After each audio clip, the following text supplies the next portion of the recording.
بسم اللہ الرحمن الرحیم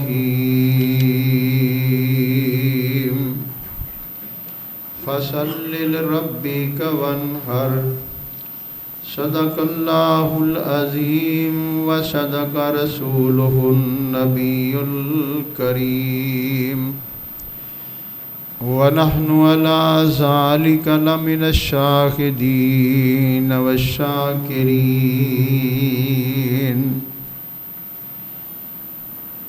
ہر طرح کی حمد و ثنا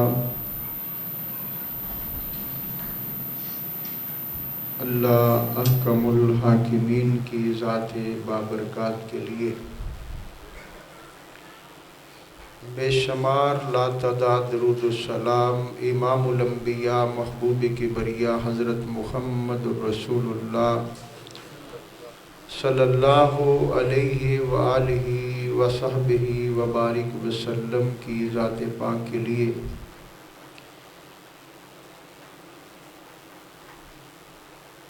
اللہ رب العالمین نے کلام مجید کے اس مقام پر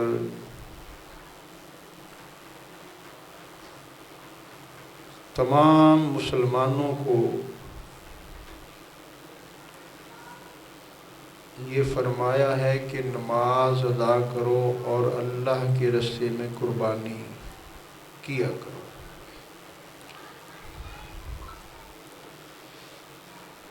قربانی وہ جانور ہے جو خدا کی راہ میں قربان کیا جاتا ہے۔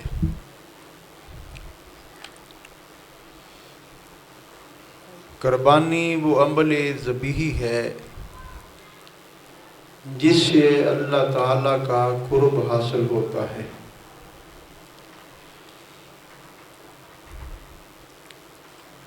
دو چیزیں ذہن میں رکھیں کہ ایک اللہ کی راہ میں جانور کو قربان کرنا اور پھر اللہ کا الحاکمین کا قرب حاصل کرنا، اور اس قرب کو حاصل کرنے کے لیے جو پہلی شرط ہے وہ ہے نماز۔ اس کے بعد والی جو شرط ہے وہ ہے قرب حاصل کرنا، اللہ کے راستے میں جانور ذبح کرنا۔ ہم جانور بڑے شوق سے بڑے خوبصورت بڑے مہنگے لے کر آتے ہیں، وہ لوگ بھی ادا کرتے ہیں اس سنت کو جو نماز ادا نہیں کرتے،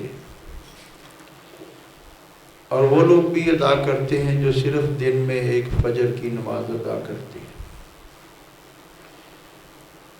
اور ایسے بھی ہیں جو صرف جمعے کی اور فجر کی نماز ادا کرتے ہیں،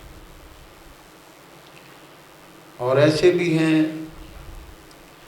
جو ظہر عصر اور مغرب عشاء ادا کرتے ہیں، اس لیے کہ وہ کام پر ہوتے ہیں تو چلو ذرا فرصت مل جاتی ہے سانس لینے کی۔ اصل میں وہ نماز نہیں ادا کر رہے ہوتے، اصل میں وہ اپنا بچاؤ کر رہے ہوتے وقت کا۔ جو نماز ادا کرتے ہیں وہ تو 5 وقت ادا کریں گے تو ہوگی، اگر 2 چھوڑ دیں تو 3 ادا کی تو وہ یہ مسئلہ ٹھیک نہیں۔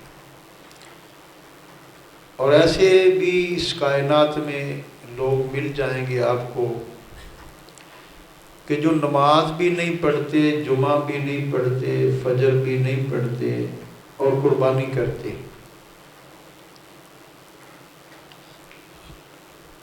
تو یہ اللہ رب العالمین نے یہاں پر شرط لگا دی، فصل لربک وانحر، نماز ادا کرو اور قربانی کیا کرو۔ اللہ رب العالمین کے پیارے حبیب حضرت محمد رسول اللہ صلی اللہ علیہ وسلم نے فرمایا کہ جو قربانی ہے یہ نماز ادا کرنے کے بعد کرنی چاہیے، یعنی کہ ایک تو نماز فجر ہے عید والے دن، اور دوسری نماز ہے نماز عید الاضحیٰ، یعنی کہ نماز عید الاضحیٰ ادا کرنے کے بعد قربانی کرنی چاہیے۔ یہ آپ صلی اللہ علیہ وسلم کا سنت طریقہ ہے۔ ایک صحابی تھے جنہوں نے جانور پہلے ذبح کر دیا تھا، تو عید کے بعد عرض کرتے ہیں اللہ کے نبی صلی اللہ علیہ وسلم ہمارے گھر میں تشریف لائیں، ہم نے گوشت تیار کر کے رکھا ہوگا، بنا کے کھانے کے لیے پکایا ہوا۔ تو آپ علیہ السلام نے فرمایا تو نے قربانی کب کی؟ کہا میں نے فجر کی نماز پڑھنے کے بعد کر لی کہ میں آپ کی خدمت عالیہ میں ضیافت پیش کر سکوں۔ آپ نے فرمایا وہ گوشت کھایا جا سکتا ہے لیکن وہ قربانی نہیں ہوئی، اب آپ کو اس کے متبادل قربانی کرنا ہوگی۔ تو اس نے عرض کیا کہ اللہ کے رسول صلی اللہ علیہ وسلم مجھ میں اتنی سخت نہیں ہے کہ میں اس کو کروں۔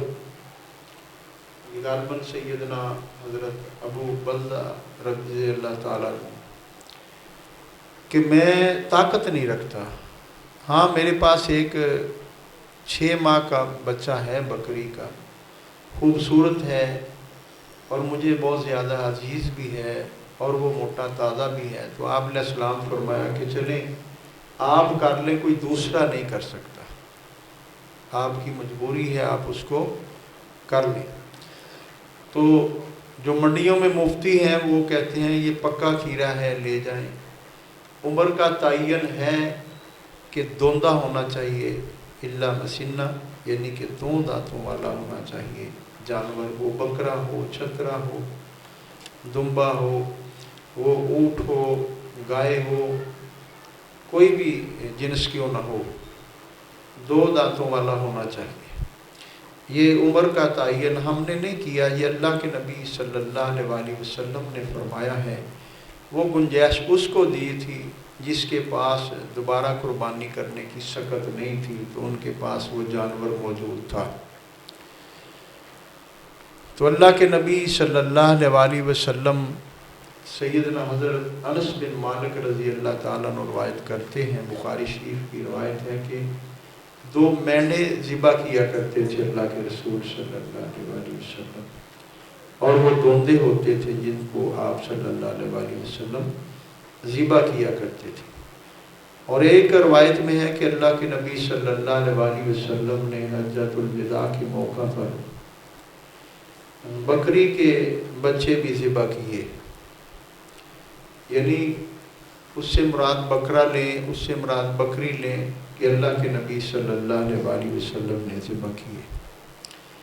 سیدنا حضرت ابو ہریرہ رضی اللہ تعالیٰ عنہ فرماتے ہیں کہ آپ صلی اللہ علیہ وسلم نے فرمایا کہ جو انسان طاقت ہوتے ہوئے، طاقت یعنی کہ مال کے ہوتے ہوئے، پیسے کی ہوتے ہوئے، گنجائش کی ہوتے ہوئے اگر قربانی نہیں کرتا، وہ کہتا میں نے بیٹی کی شادی رکھی ہوئی ہے، یہ پیسے وہاں پر لگانے ہیں، تو اللہ کے نبی صلی اللہ علیہ وسلم نے فرمایا کہ طاقت کے ہوتے ہوئے جو قربانی نہیں کرتا وہ ہماری عیدگاہ میں نہ آئے۔ مال ہے، دولت ہے، ہر چیز ہے، ہم اپنے دیگر ضروریاتی کاموں کے لیے کمیٹیاں ڈالتے ہیں، پیسے جمع کرتے ہیں، اکٹھے کرتے ہیں، پھر ہم شادی بیاہ کے پروگرام جو ہیں ان کو اٹینڈ بھی کرتے ہیں اور اپنے بچوں کی شادیاں بھی کرتے ہیں۔ تو قربانی کے مسئلے میں ہم اگر اتنے کمزور اور لاغر ہو جاتے ہیں، ہم کہتے ہیں کیا کریں جی گنجائش نہیں ہے۔ تو سال میں اگر 35-40 ہزار روپے کا حصہ ڈال سکیں آپ تو ڈالا کریں، لازمی ہر مسلمان کو یہ کوشش کرنی چاہیے۔ یہاں باقی کام کرنے کے لیے ہمارے پاس ہر چیز موجود ہوتی ہے، لیکن اس کام کے لیے ہم کہتے ہیں جی بس طاقت نہیں ہے، نہیں۔ شادی پہ ہم 4-5-6-7 لاکھ بھی لگا دیتے ہیں، تو قربانی پہ ہم 40,000 یا 35,000 حصے کا کیوں نہیں لگاتے؟ یہ لگانا چاہیے، اس سے نہیں بھاگنا چاہیے، یہ بھاگنے کے مترادف ہے اصل میں۔ اللہ ہمیں عمل کرنے کی توفیق نصیب فرمائے۔ اور قربانی کرنے والے جو دوست احباب ہیں انہیں چاہیے کہ وہ چاند طلوع ہونے سے پہلے، ذوالحجہ کا چاند طلوع ہونے سے پہلے اپنے حجامت بنا لیں، اپنے بال جو جسم کے کاٹنے والے ہوتے ہیں وہ کاٹ لیں اضافی، اور اپنے ناخن تراش لیں اپنے ہاتھوں کے، پاؤں کے۔ اور یہ بیویاں جو ہیں وہ بھی کر سکتی ہیں، بیویوں کے تو ناخن بڑے بڑے ہوتے ہیں، انہیں چھری کی ضرورت بھی نہیں ہوتی، وہ کاٹ سکتی ہیں اپنے ناخنوں سے بوٹیوں کو، انہیں بھی چاہیے کہ وہ اپنے ناخنوں کو کاٹ لیں۔ یہ بہت زیادہ اہم اور ضروری مسئلہ ہے۔ اور پھر آپ نماز عید ادا کرنے کے بعد دوبارہ جو ناخن ہیں ان کو کاٹ سکتے ہیں، عید ادا کرنے کے بعد حجامت بنوا سکتے ہیں۔ ہمارے یہاں دیکھنے میں اکثر آیا ہے کہ لوگ عید پڑھنے سے پہلے حمام میں جاتے ہیں اور وہاں سے شیو کرواتے ہیں، حجامت بنواتے ہیں، بال کٹاتے ہیں، پھر عید پڑھنے آ جاتے ہیں۔ یہ خلاف شریعت ہے، ایسے کام نہیں کرنے چاہیے۔ تو یہ ایک ایک چیز ہے جس پہ تمہیں اجر ملے گا۔ پیارے پیغمبر صلی اللہ علیہ وسلم نے فرمایا، یہ مسلم شریف کی روایت ہے، کہ جس کے پاس ہمت نہیں ہے، طاقت نہیں ہے قربانی کرنے کی، وہ عید ادا کرنے کے بعد حجامت بنوائے، اپنے ناخن تراشے اور پالتو بال وغیرہ جسم کے اتارے، تو اللہ ان کو بھی قربانی کا اجر عطا فرما دے گا۔ اللہ رب العالمین کی ذات نے کسی کو بھی اجر سے محروم نہیں رکھا، لیکن یہ ہماری ہمت ہے، ہماری طاقت ہے کہ ہم کیا کریں گے، کیا نہیں کریں گے۔ اور ہم تو اکثر و بیشتر جو ہے اس سے اعراض کرتے ہیں، بچتے ہیں اس سے کہ نہیں جی چھوڑیں، اس کام کا کیا کرنا ہے، اس کا کیا کرنا ہے، کوئی بات نہیں۔ سنت کا ایک ایک کام جو ہے آپ کے لیے انتہائی خوبصورت ہے اور بہترین ہے، اس لیے کہ کسی فرد و بشر کو یہ علم نہیں اس کی موت کس جگہ پر اور کس وقت واقع ہو جائے گی۔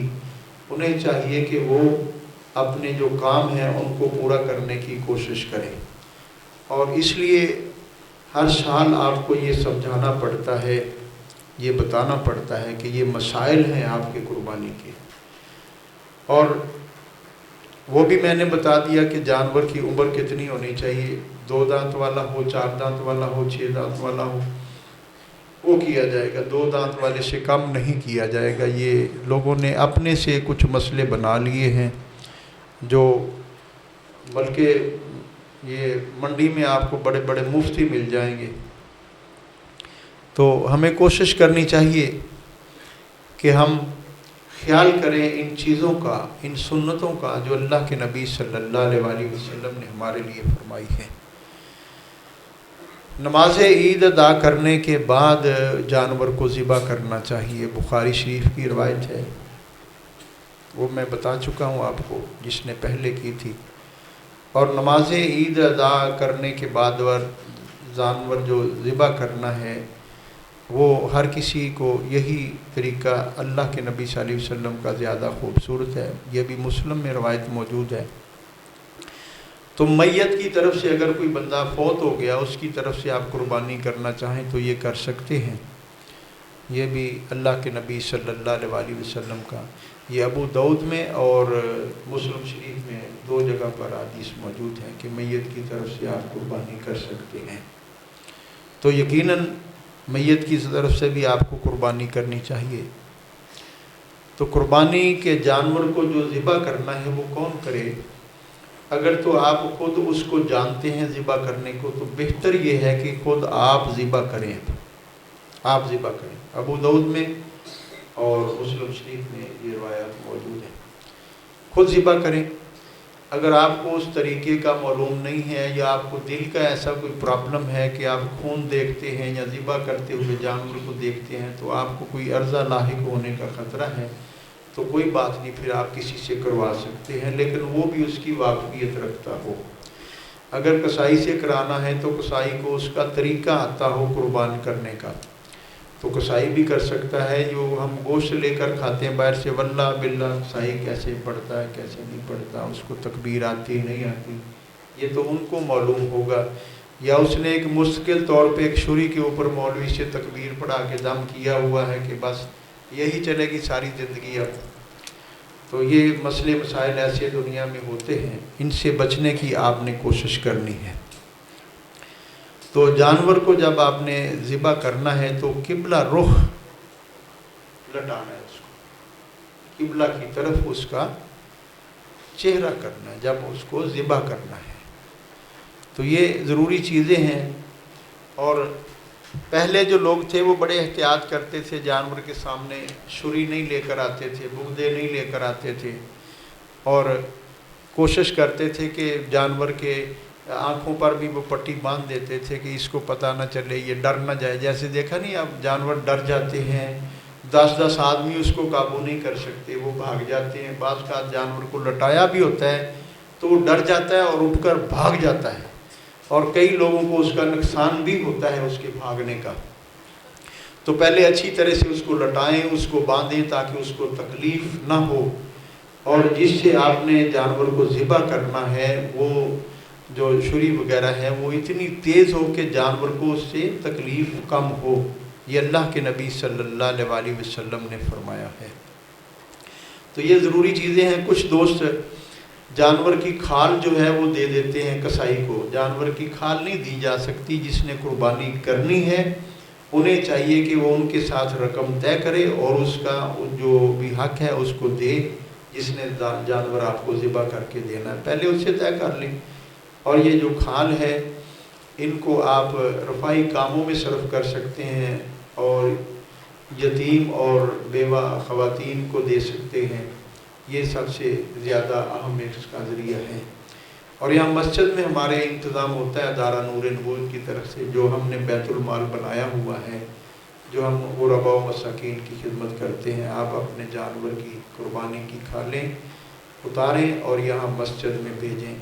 یہ پیغام ابھی سے آپ تک پہنچ گیا ہے، دوبارہ پہنچے یا نہ پہنچے یہ آپ پر ذمہ داری عائد ہوتی ہے کہ آپ نے اس میں مسجد کے بیت المال کے شانہ بشانہ ادارہ نور نبوت کے ساتھ چلنا ہے۔ انشاءاللہ ہم پوری کوشش کرتے ہیں کہ جو اس کے حقدار ہیں ان تک وہ چیز پہنچائی جائے۔ اللہ مجھے اور آپ کو ان تمام چیزوں پر عمل کرنے کی توفیق نصیب فرمائے۔ وآخر دعوانا ان الحمدللہ رب العالمین۔ کچھ دوست ایسے کرتے ہیں کہ بڑا جانور لیتے ہیں، اس میں قربانی بھی کرتے ہیں اور اس میں عقیقے بھی کرتے ہیں۔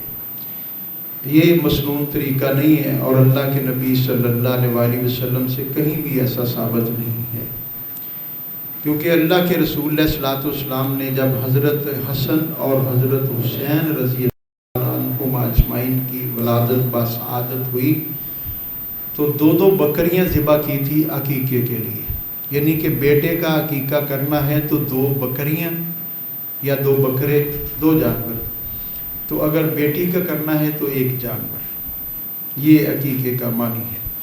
اور ہمارے یہاں ایسے کرتے ہیں کہ جی 3 ہماری قربانیاں ہیں، 4 ہم فرد ہیں، 4 حصے ان کے ہو گئے، 4 عقیقے ہو گئے، قربانی ایسے نہیں ہوتا۔ اور کچھ دوست ایسے بھی کرتے ہیں، میرے پاس وہ مسئلہ پوچھنے کے لیے آیا، ایک کا فون آیا، کہنے لگے جی ہم اس میں اپنے دادا کا ختم بھی دلوائیں گے، دادا کا ختم بھی دلوائیں گے۔ یہ تو خالص اللہ کی رضا کے لیے قربانی، دادے کا ختم اس میں کدھر سے آ گیا؟ تو یہ طرح طرح کی خرافات لوگ اپنی مرضی سے اسلام میں اور دین میں شامل کرنے کی کوشش کرتے ہیں، ایسا نہیں ممکن ہے، یہ غلط چیز ہے۔ اور ایک کا کل پوچھنے کے لیے وہ مسئلہ آیا کہ کٹے کی قربانی کرنی ہے، جب اللہ رب العالمین نے نام لے کر 8 جانور قرآن میں سورۃ آل انعام میں فرما دیا، پھر افضل وہ ہے، افضل عمل وہ ہے جو اللہ رب العالمین نے اپنے کلام مجید میں فرما دیا۔ ہاں اگر ان میں سے کوئی چیز آپ کو دستیاب نہیں ہے تو مجبوری ہے تو پھر آپ کٹا کر لیں، پھر کر لیں، آپ بھینس کر لیں، کوئی مسئلہ نہیں۔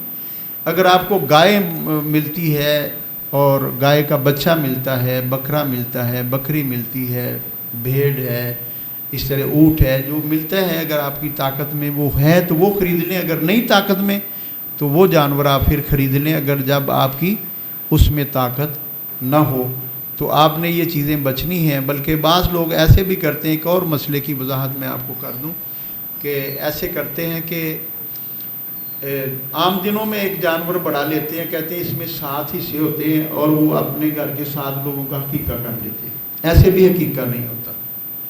عقیقے کا اصل صحیح مسئلہ جو ہے وہ یہ ہے کہ جس دن بچہ پیدا ہوتا ہے اس سے 7ویں روز اللہ کے نبی صلی اللہ علیہ وسلم نے حسن و حسین کا عقیقہ کیا اور سر کے بال منڈوائے اور اس کے برابر چاندی صدقہ کی اور پھر نام رکھا 7ویں دن. اصل عقیقہ یہ ہے. اس کے بعد آپ زندگی میں جب مرضی کر لیں اس کو صدقہ کہہ لیں گے, آپ عقیقہ نہیں کہہ سکتے. وہ آپ کا صدقہ ہوگا آپ کی جان کی طرف سے, تو عقیقہ نہیں ہوگا. عقیقہ اصل میں وہی ہے جو 7ویں دن کیا جائے اور اس میں آپ بھی کھائیں, اپنے عزیز و اقربا کو بھی کھلائیں, محلے داروں کو بھی, مساکین کو بھی کھلائیں.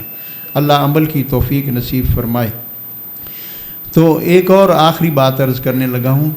بعض نے کہا یہ پیدائشی لنگڑا ہے جانور, پیدائشی لنگڑا کے چلتا ہے, پیدائشی اس کے کان کٹے ہوئے ہیں, پیدائشی اس کا یہ مسئلہ ہے, پیدائشی اس کی آنکھیں ہیں. بھئی اللہ کے نبی صلی اللہ علیہ وسلم نے فرمایا کہ جو قربانی کا جانور آپ نے ذبح کرنا وہ بے عیب ہو. جب بات بے عیب کی آ گئی اب وہ دلیل ختم ہو گئی, وہ پیدائشی ایسا ہے یا بعد میں ہوا ہے, بس اتنی سی بات ہے. ہمارے لیے سب سے معتبر, سب سے خوبصورت, سب سے اعلیٰ ترین عمل کے لحاظ سے جو بات ہے وہ امام کائنات حضرت محمد الرسول اللہ صلی اللہ علیہ وسلم کی ہے. ہم ان کی ذات سے بھی محبت کرتے ہیں, ان کی بات سے بھی محبت کرتے ہیں. کچھ لوگ ہیں جو بات سے محبت نہیں کرتے, ذات سے محبت کرتے ہیں. یہ دونوں محبتیں ہوں گی تو بلب انشاءاللہ وہ لائٹ جلے گی, ادروائز نہیں جل سکتی.